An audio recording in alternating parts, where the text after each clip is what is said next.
Anyone that lives close to a fault line knows how dangerous and destructive earthquakes can be. It's a terrible feeling to know that there is absolutely nowhere a person can run because the ground in every direction is shaking. But there is another terrifying feeling that exists even when everything is calm and things are as they should be. It's the feeling of knowing that one day in the future, that area will experience a massive earthquake that dwarfs all others. There are a few places on Earth that scientists know will produce incredibly powerful earthquakes sometime in the future. No one knows when. It could be 5 days, 5 years, or 5 centuries. But what they do know is that these earthquakes could not only be costly in financial terms, but costly in terms of lives lost. From California to Japan, here are 5 massive earthquakes that are waiting to happen. If you enjoyed this video, be sure to subscribe to Underworld for more videos just like it. Residents of California know about earthquakes all too well. Although they can't feel most of them, they can get quite severe from time to time. In 2020 alone, there was one quake that measured a 6.5 magnitude, 12 that measured between 5.0 and 6.0, and thousands more lower than that. It is just a part of living in California. From time to time, though, there are some quakes, like the one in 1906 that was an 8.3 and took the lives of nearly 3,000 people, or the one in 1980 that was a 7.4 and caused millions of dollars in damage. Now, whenever earthquakes are discussed in California, there's always talk of the big one, because scientists have predicted that areas in California close to the San Andreas Fault could be due for a quake of epic proportions. This fault line is about 800 miles long and close to 10 miles deep. The fault is where 2 major tectonic plates come together and are constantly grinding against each other.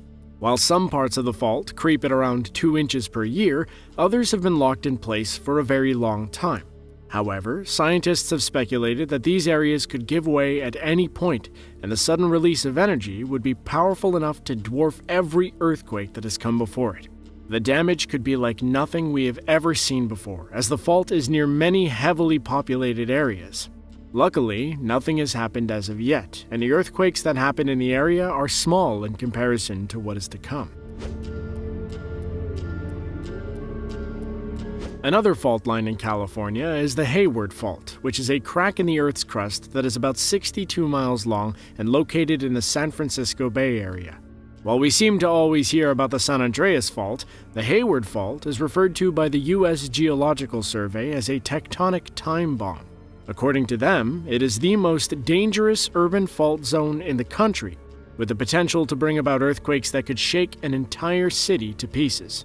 On average, the Hayward Fault experiences a magnitude 6.8 or greater about every 140 to 170 years. The last major earthquake along this fault line was back in 1868, meaning that the Bay Area is due for another large earthquake in the near future. However, there would be a huge difference between the 1868 quake and the one which is predicted to happen in the next few years. Today, there are millions more people that live in the area, making the risk to human life greater. Also, there are many more cities and towns that have been built, which would bring the financial cost of such a disaster to untold levels. But don't fear just yet, there's no telling when this earthquake will occur, and chances are it won't be in our lifetime. It has been estimated that if an earthquake with the same intensity as that of 1868 were to strike today, the total economic losses would likely be costlier than any earthquake in American history. With San Francisco, San Jose, and Oakland all in the vicinity, the damages could easily be in excess of $165 billion. Anyone who knows anything about earthquakes will tell you one of the most volatile places on the planet is in and around the country of Indonesia. This is an area that is incredibly active because there is a convergence of not 2, but 3 tectonic plates here: the Eurasian, Australian, and Pacific plates. Around 130 miles off the western coast of the country lies the incredibly active Sumatran fault line. Right along this line is where most of the country's volcanoes can be found, and is also where most of the seismic activity happens. In 2004, an incredibly powerful undersea earthquake occurred where the Indo-Australian tectonic plate was slipping beneath the Eurasian plate. With a sudden jolt, the plate displaced a massive amount of water. sending a tsunami toward the coast. Once the tsunami reached the coast, it caused a massive amount of damage and took the lives of over 50,000 people. The earthquake that caused it was said to have produced the energy of 23,000 Hiroshima-sized atomic bombs. Scientists and geologists have become even more concerned since that incident because they fear the earthquake may have increased the pressure on the other parts of the Sumatran Fault, thereby increasing the likelihood of even stronger earthquakes and putting hundreds of thousands more at risk.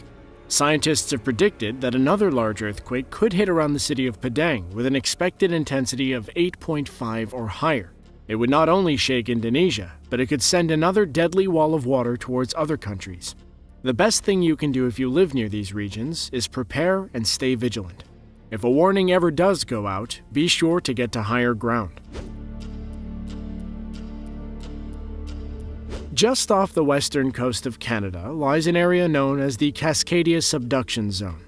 It is a 600-mile-long fault that runs from the northern shores of California up to British Columbia and sits around 100 miles off the coast. It is not known for having many earthquakes, as there have only been 41 in the last 10,000 years. However, there is another, more menacing title that this fault line has. It is also known as a megathrust fault and is considered by many in the geologic community to be a ticking time bomb. In this area, the Pacific tectonic plate does not move much against the Juan de Fuca plate. However, when it does end up moving and scraping against the de Fuca plate, the energy that is generated is enough to thrust large sections of Earth upward in a very quick, sudden motion. Such thrusts have been the cause of many devastating tsunamis in the past. The story here would be exactly the same. California and many of its large cities would feel some effect. However, the most at-risk states would be Alaska and Hawaii. Waves that could reach over 80 feet high would strike with incredible force, taking the lives of thousands and leaving many thousands more homeless. The last major earthquake in this area took place in 1700. It was estimated to have been a 9.0 magnitude quake that generated a tsunami that went across the Pacific Ocean, damaging parts of the Japanese coast. Earthquakes of this size typically strike every few hundred years. So, it is possible that an earthquake is overdue in this region. Another country that is no stranger to seismic activity is the country of Japan. Geologically, it has worse luck than Indonesia in that it serves as the crossroads where four tectonic plates meet, creating multiple fault lines. Because of this, Japan is one of the most earthquake-prone areas on Earth, many of which are considered to be major. The 1923 Great Kanto earthquake struck near two densely populated cities, Tokyo and Yokohama, taking the lives of around 130,000 people. In 1995, another earthquake struck in the Kobe region. But the worst earthquake in the country's history happened in 2011, when a 9.1 quake struck just off the coast, sending a huge tsunami towards the shore and taking the lives of over 20,000 people and causing a meltdown at the Fukushima nuclear power plant. This all demonstrates the danger that the Japanese people live with on a daily basis. But what has scientists concerned is the fact that these earthquakes are putting stress on other parts of the tectonic plates. When you have so many plates that converge on one area, the slightest movement in one plate could cause enormous stress in another. With so many large earthquakes happening, it is possible that there may be added stresses in other parts of the fault lines. Which fault lines they are is a mystery. There are too many to make a rational guess. The best guess scientists can make is in the Tokai/Suruga Bay region, which is located along Japan's Pacific coast. Scientists believe that a magnitude 8 or higher earthquake is overdue here because the Philippine plate is inching its way underneath the Eurasian plate, forming a subduction zone, which are some of the most dangerous and violent areas for earthquakes to happen. The last rupture in this area was in 1854, and before that in 1707. That means it is possible, but not guaranteed, that another earthquake is due. It's such a helpless feeling to walk around an area with the knowledge that it could be that exact spot where the next mega quake could occur. Even more helpless is the fact that there is absolutely nothing that can be done to prevent such things from happening. We can only try to understand them better so that detection parameters can be put into place, saving lives in the long run. To see another video like this, be sure to click the link on screen now. With that, thanks for watching, and we'll see you next time.